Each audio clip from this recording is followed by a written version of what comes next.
경청하십시오. 보라, 이제 나는 성령에 매여 예루살렘으로 가는데 거기서 무슨 일을 당하는지 알지 못하노라.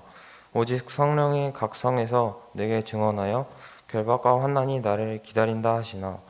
내가 달려갈 길과 주 예수께 받은 사명, 곧 하나님의 은혜의 복음을 증언하는 일을 마치려 하면은 나의 생명조차 조금도 귀한 것으로 여기지 아니하노라.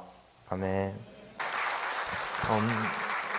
참 부족한 사람을 너무나도 아름다운 교회에 세워주신 하나님께 감사를 드리고요. 그리고 우리 목사님과 교회에 정말로 감사를 드립니다. 저는 네팔 선교사로 간 지 만 11년이 되었습니다. 작년 10주년을 맞으면서 10년 동안 하나님께서 어떻게 저에게 은혜를 주셨고 어떻게 사역을 하게 하시는지 한번 정리해 볼 수 있는 기회가 있었습니다. 너무나도 큰 은혜를 주셨습니다. 저는 고등학교 1학년 때 일대 예수를 믿었습니다. 고등학교 2학년 때 성령 체험을 했습니다. 그리고 고등학교 3학년 때, 그렇게도 사람들은 고3이면 고3병에 걸려서 미치도록 공부밖에 하지 못하는 그 시절에 저는 매일 고3인데도 불구하고 교회에 나가서 기도했고요. 성령님을 붙잡았습니다. 그때 완전히 성령 하나님이 저를 붙잡아 주셔서 하늘을 보여주시고요. 또 선교사로 불러주셨습니다. 고3 때 주님, 저 선교사가 되겠습니다 라고 서원했습니다. 그리고 이듬해 장로회 신학대학 입학을 했고요. 또 신학대학원 시절에는 선교학을 3년 내내 준비하면서 선교사로 가려고 했습니다. 그런 차례에 결혼을 했는데 아내가 선교의 마음이 전혀 없는 거예요. 아내를 무려 14년, 15년 정도 기다렸습니다. 그런데 이웃 교회 목사님이 영화 한 편 보러 가자라고 얘기를 했어요. 그때 그 영화가 여러분 소명설이었습니다. 소명설이 어떤 영화인지 아십니까 여러분? 강원희 세문안 병원의 의사 선생님이 40년 이상을 선교사로 활동하고 있었습니다. 그분이 지금 80 중반을 넘었는데 지금 또 현장에서 선교를 하고 계세요. 그 선교 영화를 보고 집으로 돌아와서 제 가슴이 다시 뜨거워지는 거예요. 그래서 이렇게 얘기했습니다. 여보, 여기 생선 한 마리가 있습니다. 머리를 드리기도 싫고 그리고 꼬리를 드리기도 싫고 가장 중심인 이 몸통을 드려야 되는데 제 나이 40 중반이 되었는데 지금 가지 않으면 제 평생 후회할 것 같습니다. 가장 중요한 몸통의 시대에. 이게 강훈희 선교사님이 아내 근사님이 동의하지 않을 때 써먹었다 하더라고요. 그래서 저도 그 영화를 보면서 그대로 그날 저녁에 사용했습니다. 아내가 심각하게 받아들이고 그 얘기가 나온 다음에 2개월이 되지 못하고 해서 선교사로 갔습니다. 10년 동안 하나님이 주신 이 선교의 어떤 비전들을요 우리가 한 15분 정도 나누고요. 한 10분, 15분 또 말씀 또 듣도록 하겠습니다. 넘겨주시고요. 여러분, 2011년도에 제가 네팔에 갔고요. 한 8개월 후에 저렇게 이제 고아원을 시작했습니다. 12명의 고아들을 데리고 시작했는데 4명이 100% 고아, 4명은 편부모, 4명은 양부모가 다 있었어요. 편부모가 있든지 양부모가 있든지 전혀 그 부모의 사랑과 관심이 없는 버림받은 아이들 12명으로 시작했습니다. 여러분, 네팔은 힌두교의 나라입니다. 그래서 힌두교 10명, 그리고 또 불교가 10% 정도가 있어요. 불교 아이들 2명, 12명으로 시작을 했는데 한 1년 6개월 정도 지나니까요 완전히 영적인 그리스도인이 되었습니다. 그리고 우리 10년 렌트를 냈어요. 저 고아원을 세웠습니다. 여러분, 비아마, 네팔 말로 비스와스 아사마야입니다. 믿음, 소망, 사랑의 약자고요. 넘겨주시고요. 여러분, 우리 고아원을 시작한 지 한 1년 6개월, 2년이 채 못 돼서 저렇게 사진을 한 장 찍었고요. 그리고 7년 후에를 찍어봤습니다. 여러분, 옷이나 표정이나 영적인 상태가요 너무나도 달라지는 모습입니다. 아이들이 기도하면요 통성기도합니다.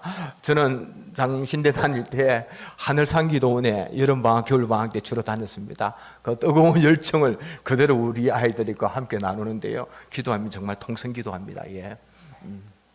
그리고 청년들 센터를 제가 시작했습니다. 예.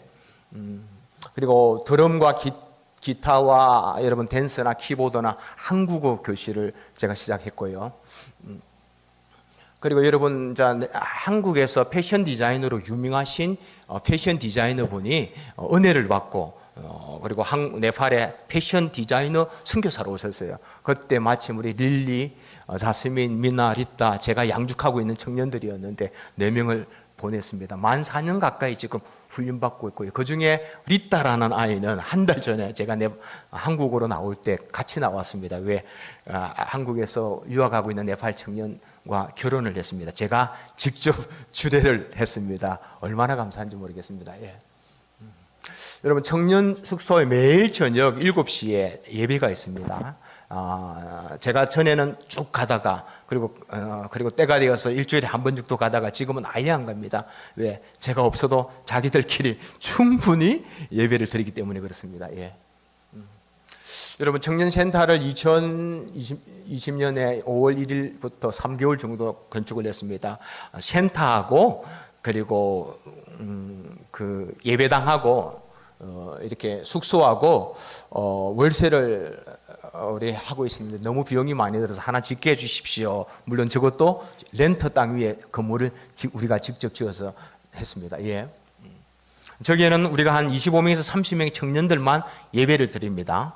여러분 청년교회가 유일하게 네팔에 하나뿐일 겁니다. 아마 여러분 2012년 7월 첫째 주에 제가 고안을 시작했습니다. 3번 예배를 드렸습니다. 그리고 마지막 주에 아이들을 챙겨서 한 15분 20분 걸어가서 예배 드리기 너무 힘들더라고요. 그래서 제가 4번째 주는 여기가 오늘부터 교회다라고 해서 고아원 안에 교회를 선포했습니다. 6개월 정도 저렇게 드리니까요 60명 정도가 찼고요. 더 이상 방 2개를 터서 우리가 예배를 드렸거든요. 그래서 더 이상 그 예배 드릴 장소가 부족해서 하나님 교회 하나 짓고 싶습니다라고 그렇게 기도했습니다. 그래서 첫 번째 카트만두 비아마 교회를 렌트를 10년을 냈습니다. 이제 여러분 10년 기간이 7개월 8개월밖에 남지 않았습니다. 그래서 교회 땅을 조금 사야 되고요. 또 건축을 해야 됩니다. 여러분 고민이 참 많습니다. 지금 재계약이 이루어지지 않은 상태고요. 기도 부탁드립니다. 예. 지금 120명 정도가 모이고 있습니다. 여러분 네팔은 히말라야 나라죠. 건물 교회 건물 뒤에 히말라야 예수님, 특별히 우리 아이들이 오늘 많이 보이는데 아이들을 안고 계시는 예수님을 그려 놓았습니다. 예. 그리고 두 번째 여러분 바츠칼 비아마 교회를 저렇게 제가 또 건축을 했습니다. 마침 저때 2015년은 네팔에 큰 지진이 일어났습니다. 건물 짓고 있는데 지진이 났어요. 그래서 뒷부분을 다시 무너뜨리고 다시 지었습니다. 예. 지금 한 30-40명 모이고 있습니다. 세 번째 베거나스 비하마 교회입니다. 교회 건축을 하고 한 1-2년 잘 지냈는데 우리 스텝이 조금 문제를 일으켰어요. 교회가 문을 닫게 되었습니다. 참 마음이 아픕니다. 그럼에도 불구하고 저는 지금도 기도하고 있습니다. 예. 그 다음에 여러분 포카라 비아마 교회 네팔은요 카트만두보다는 포카라가 너무 아름다워요. 저 포카라를 기점으로 히말라야 트레킹이 시작이 되거든요. 저 포카라 뒤에 여러분 산이 보이죠. 그것이 저 유명한 안나푸르나 산입니다. 저는 안나푸르나 베이스 캠프를 2번이나 갔다 왔는데 여러분 창세기 1장 이상 우리 말로 표현할 수 없는 하나님의 위대하심을 저기서 우리가 경험할 수 있습니다. 예. 저 교회도 지금 건축 만 7년을 계약했는데 계약 기간이 다가오고요. 땅을 조금 사서 건축하려고 지금 부단히 노력하고 있습니다. 너무 힘들지만 하나님의 특별한 은혜가 있을 것이라고 기도합니다. 예, 거기서 1시간만 더 가면 저렇게 언덕이 오고 낮은 산이 있습니다. 저기서 단기 선교팀들이 오면요, 저게 쉼틉니다. 쉬면서 저 안나푸르나를 바라보면서 영육에 쉼을 가질 수 있는 너무나도 아름다운 공간입니다. 예. 그리고 5번째 비아마 청년교회입니다. 여러분 청년센터를 하면서 교회를 제가 시작했습니다. 25명에서 30명의 청년들이 예배를 너무 잘 드리고 있고요. 그리고 아마 네팔에서 유일하게 청년들만 모이는 청년교회입니다. 예. 네팔은 여러분 인도 영화 보신 적 있습니까? 인도 영화의 뭐 30-40% 많게는 50%가요 춤과 노래로 나옵니다. 여러분 네팔은 인도하고 같은 문화권이고 그렇기 때문에 네팔 아이들도 참 춤과 노래를 좋아해요. 저건 한인교회입니다. 한인교회에서 1년에 한 번씩 네팔인들을 대상으로 노래 경연, 찬양 경연대회, 댄싱 경연대회를 하는데 우리 아이들이 두 분이나 2등을 한 작품들입니다. 예. 6번째 랠리 비아마 교회를 지었습니다. 30-40명 정도가 지금 모이고 있습니다. 예. 7번째 여러분 박다풀 비아마 교회입니다. 여러분 교회 입구가 너무 좁아서 정면은 제가 사진을 못 찍고요. 실내입니다. 70명 이상이 지금 모이고 있습니다. 예.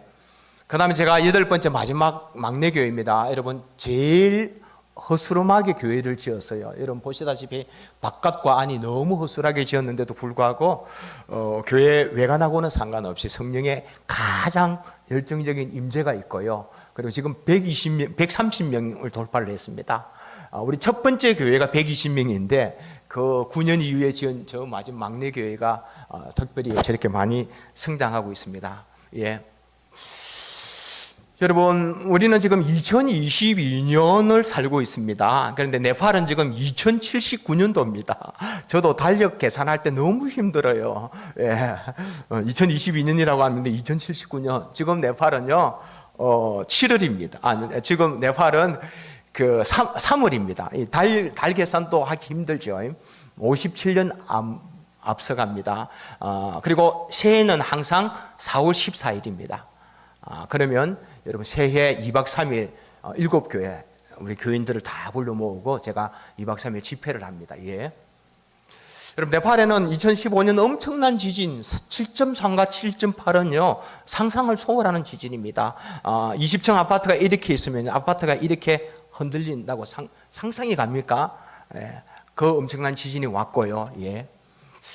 그리고 지진 때 여러분 쌀과 부식들을 참 많이 나누어 줬습니다. 여러분 위기는 선교사들에게 엄청난 기회입니다. 이거는 선교사뿐만 아니라요. 오늘 우리들의 삶 속에서도 위기면 기도할 수 있는 기회, 하나님을 경험할 수 있는 기회입니다. 저때 참 많은 사랑과 섬김을 했는데 많은 열매들을 하나님께서 주셨습니다. 예. 네, 여러분 대나무집 40채를 제가 지었고요. 정확하게는 30채입니다. 10채는 보조를 해주었습니다. 그래서 40채를 지었습니다. 우리 과원 아이들을 데리고 저렇게 지었습니다. 예. 그리고 이웃을 초대해서 식사를 나누고요, 학용품을 나누고요, 할 수 있는 대로 많이 섬기려고 노력했습니다. 예. 그때 여러분 지진을 통하여 대나무집에 살았던 사람이 28명이 침례를 받습니다. 저는 장로교 목사지만 침례를 한번 딱 주고 나니까 너무 좋더라고요. 왜? 네팔은 침례 문화입니다. 그래서 침례를 주고요. 저 5명은 한 가족입니다. 제가 직접 가서 복음을 전해서 교회 안으로 데리고 온 케이스입니다. 예. 여러분 보시면 알겠지만은요, 제 10년 사역에 222명에게 침례를 줬더라고요. 그 중에 2020년과 22년이 절반이 넘어요. 왜? 막내 교회가 특별한 성령의 기름 부으심을 통하여 많이 침례를 받았기 때문에 그렇습니다. 예. 여러분 단기 선교팀들이 이렇게 활동을 합니다. 예. 그런데 만 3년 동안 코로나 때문에 단기 선교를 받지 못했습니다. 올해 가을에 한 팀이 오겠다고 저한테 연락을 왔습니다. 여러분 3년 만에 단기 선교팀들을 받으니까 내 마음이 너무 기쁩니다. 단기 선교팀들이 항상 선교사님 뭘 준비해 가요? 갈 거라고 합니다. 제가 이제부터는요 아무것도 준비해 오지 마십시오.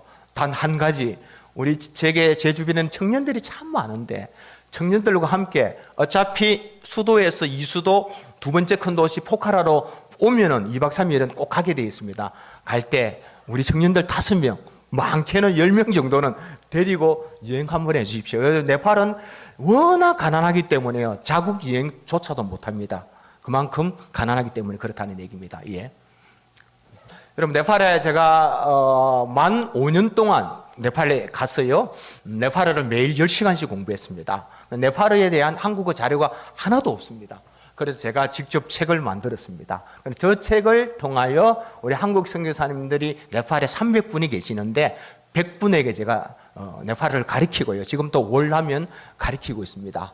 얼마나 감사한지 모릅니다. 3, 4년 전에 여러분 잘 아시다시피 인도와 중국 선교가 문이 막혀버렸습니다. 많은 선교사들이 추방을 당하거나 제3국으로 갔는데 이웃 나라인 네팔로 많이 모여들겠어요. 네팔에 배우려고 하는 송문영 선교사 찾아가라 해서 그때 책이 나왔고, 그러면서 한 100여 정도를 제가 가리키고 있습니다. 예. 여러분, 그리고 네팔에 제가 청년들이 7교회에서 청년들을 다 모으니까 한 100여 명이 돼요. 그 중에 시골에는 핸드폰도 없고 인터넷도 터지지 않아서 한 50여 명 정도가 네팔 시간 5시, 한국 시간 8시 15분에 매일 저렇게 줌으로 양육을 합니다. 목적이 이끌어가는 삶이라는 책을 가지고 양육을 하는데 얼마나 감동이 되는지 모릅니다. 예. 저들이 네팔의 미래입니다. 여러분, 네팔은 딱 두 가지거든요. 하나는 관광 수입으로 먹고 살고, 또 하나는 노동자로 먹고 삽니다. 우리 한국에도 네팔 노동자들이 5만 명이 와 있습니다. 우리 어느 장로님도 농장에 네팔인들이 있다라고 아까 전에 얘기를 해주시더라고요. 그래서 저 청년들, 그러니까 외국에 나가서 돈을 벌지 않은 네팔의 청년들은 일거리가 없어요. 제가 어떻게 하면 저들에게 일거리를 줄 수 있을까 제가 굉장히 지금 고민하고 있습니다. 그래서 하나님, 저 청년들에게 꿈을 주고 비전을 주고 희망을 줄 수 있는 일거리를 주십시오. 그렇게 기도하고 있습니다. 예. 그러면 네팔에는 유일하게 카트만두에 한인교회가 하나가 있습니다. 900명 정도밖에 한인들이 없어요. 그런데 저 한인들 900명 중에 한 150명 정도가 예배를 드리는데, 그 중에서 150명이 다 선교사들 중심의 예배입니다. 선교사 오신 순서대로요. 1년은 부담임으로, 두 번째는 담임 목사로, 그 다음에는 담임 목사로 있습니다. 원래 제가 부담임이고요. 내년에 제가 담임 목사가 되어서 또 저 교회를 섬겨야 됩니다. 예. 여러분, 네팔은 히말라야 나라입니다. 여러분, 안나푸르나 베이스 캠프를 2번 갔다 오고요. 그리고 이렇게 네팔 청년들과 함께 갔다 왔습니다. 예. 그리고 여러분, 제가 왼쪽 위에 보는 것이 에베레스트입니다. 에베레스트는 비행기를 타고 제가 에베레스트를 갔다 왔습니다. 여러분, 비행기 투어가 한 170불 정도밖에 하지 않습니다. 히말라야를 쫙 보면서 에베레스트 앞을 바로 보면서 보는데, 여러분, 창세기 1장 2장이 말로 표현할 필요가 없을 정도로 저 히말라야의 산맥 앞에서 하나님의 위대하심을 찬양합니다. 여러분, 그 다음에 랑탕입니다. 랑탕도 세계에서 가장 아름다운 트레킹입니다. 우리 전 문재인 대통령이 네팔을 대통령 되기 전에 2번이나 갔다 왔는데 저 랑탕을 오르기 위하여 갔다 왔습니다. 예. 그리고 작년 여러분, 제가 4박 5일을 우리 청년들 8명 데리고 트레킹을 했습니다. 코로나가 와서 너무 힘들더라고요. 지치고 힘든 우리 청년들을 데리고 갔다 왔는데 청년들이 얼마나 행복해하는지. 그런데 돌아와서 저는 델타 코로나에 걸려서 열흘 동안 정말 죽음의 순간까지 갔다가 왔습니다. 예. 여러분, 참 청년들이 많습니다. 그리고 일꾼들이 많아요. 우리 사무엘 같은 경우는 우리 엊그제 이제 신학 졸업을 했습니다. 저 친구가 망난이었어요. 그리고 예수 믿게 하고, 그리고 신학 보냈어요. 지금 곧 목사가 될 사람입니다. 얼마나 감사한지 몰라요. 우리 사절하는 우리 청년은 우리 고아원의 첫째요 장녀입니다. 본인 스스로가 선교사가 되겠습니다라고 하더라고요. 그래서 너 첫째는 하나님께 드림바 되었으니, 그래서 제가 지금 4학년인데, 대학 4학년인데 이제 1년 후에 우리 한국에 초대해서 아시아연합신학 신대원으로 들어가기로 그렇게 얘기가 지금 다 됐습니다. 예. 여러분, 마지막으로 우리 아들입니다. 여러분, 아들 만 9년 동안 네팔에 있었는데 아들이 떠나면서 아빠 저 선교사 할래요. 여러분, 제 인생에 가장 소중한 열매가 있으면 아들이었습니다. 아들은 준비된 선교사가 될 것 같아요. 왜? 선교 연장을 오랫동안 받고, 그리고 영어 학교를 다니기 때문에 영어가 이제 자유롭고요. 그리고 무엇보다도 아들이 피아노, 기타를 잘 칩니다. 그리고 노래를 잘해요. 그러니까 음악, 선교 이런 것들이 준비가 되어 있기 때문에 얼마나 감사한지 모릅니다. 예, 여러분, 저는 오늘 설교 제목을 좋은 교회를 넘어 위대한 교회로, 혹은 좋은 그리스도인을 넘어 위대한 그리스도인으로 이렇게 잡아 보았습니다. 여러분, 좋다는 것과 위대하다는 것의 차이가 무엇일까요? 좋은 것보다도 더 좋은 것이 위대한 것일까요? 여러분, 기업 바이블이라고 말하는 그 스탠포드 대학의 명교수로 유명한 짐 콜린스 교수가 쓴 굿 투 그릿, 좋은 기업을 넘어 위대한 기업으로라는 책을 한국어에서는 출판을 했어요. 여기 보면 9개의 챕터로 이루어졌는데 첫 번째 챕터가 좋은 것은 위대한 것의 적이다, 그렇게 얘기를 하고 있습니다. 아니 우리들은요, 좋은 것보다 더 좋은 것은 그것이 위대한 것이라고 생각하는데, 여기에서는 좋은 것은 위대한 것의 적이다라고 얘기를 했다는 것입니다. 위대함까지 가야 함에도 불구하고 좋은 것에 안주해버리면 그것은 진짜 좋은 것이 아니다는 표현이겠죠. 여러분, 오늘 우리는 좋은 그리스도인을 넘어 위대한 그리스도인, 여러분 교회가 곧 그리스도인입니다. 우리가 지금 예배드리고 있는 이 공간은 예배당이라고 해야 되지 이걸 교회라고 부르지 않습니다. 이름으로 그냥 부를 뿐이지 실제는 예배당입니다. 교회는 누굽니까? 두세 사람이 예수 그리스도 이름으로 모인 사람들이 교회라는 거예요. 그럼 우리는 좋은 그리스도인을 넘어 위대한 그리스도인이 되어야 하는데, 이 위대한 그리스도인이 된다는 의미가 무엇일까요? 여러분, 3, 4대, 5, 6대 우리가 예수 믿는 가정이면 위대한 그리스도인이라고 말을 할 수 있겠습니까? 아니면요, 12월 주생활 열심히 하고 헌금생활 열심히 하고요, 또 새벽을 열심히 깨우고 기도의 자리에 열심히 가면 여러분 좋은 그리스도인이라고 말을 할 수 있습니까? 저는 선교사입니다. 선교사라는 직분이 있으면, 목사라는 직분이 있으면, 장로라는 직분이 있으면, 집사라는, 안수집사라는 직분이 있으면, 근사라는 직분이 있으면 우리가 위대한 그리스도인이라고 말할 수 있을까요? 여러분, 아닐 것입니다. 여러분, 정말 위대한 그리스도인, 위대한 교회는요, 위대하신 주님의 위대한 계명에 반응하고 응답하는 사람이 위대한 그리스도인이요, 위대한 교회라는 것입니다. 여러분, 주님께서 우리에게 주신 최고의 위대한 계명, 이 그릿 미션이라고 합니다. 위대한 계명이 무엇인지 아십니까? 마태복음 28장 18절에서 19절 20절의 말씀이죠. 28장 19절에서 20절 얘기죠. 너희는 가서 모든 민족으로 제자를 삼아 아버지와 아들과 성령의 이름으로 세례를 주고 내가 너희에게 분부한 모든 것을 가르쳐 지키게 하라. 이 미션, 이 선교적 명령에 반응하고 순종하는 사람이 위대한 그리스도인입니다. 여러분, 예수 믿은 지 10년이 되고 20년이 되고, 아니 어머니 뱃속에서부터 예수를 믿었다 하더라도 아직도 선교에 무관심하고 영혼 구원에 관심이 없고 아직도 한 번도 전도해 본 적이 없다면 절대로 위대한 그리스도인이라고 말할 수가 없는 것입니다. 의외로요, 자기의 신분을 속이는 사람들이 많이 있습니다. 자기가 그리스도인이라는 정체성을 사람들에 대해 드러내는 것을 꺼려하는 경우들이 너무 많아요. 어떻게 우리가 위대한 그리스도인이라고 여러분 말할 수 있겠습니까? 여러분, 사도 바울을 우리는 위대한 사도라고 부릅니다. 왜 사도 바울을 위대한 사도라고 부를까요? 오늘 우리는 사도행전 20장 22절에서 24절의 본문을 택했습니다. 바울이 2차 전도 여행을 하는 가운데 밀레도라는 지역에 도착했습니다.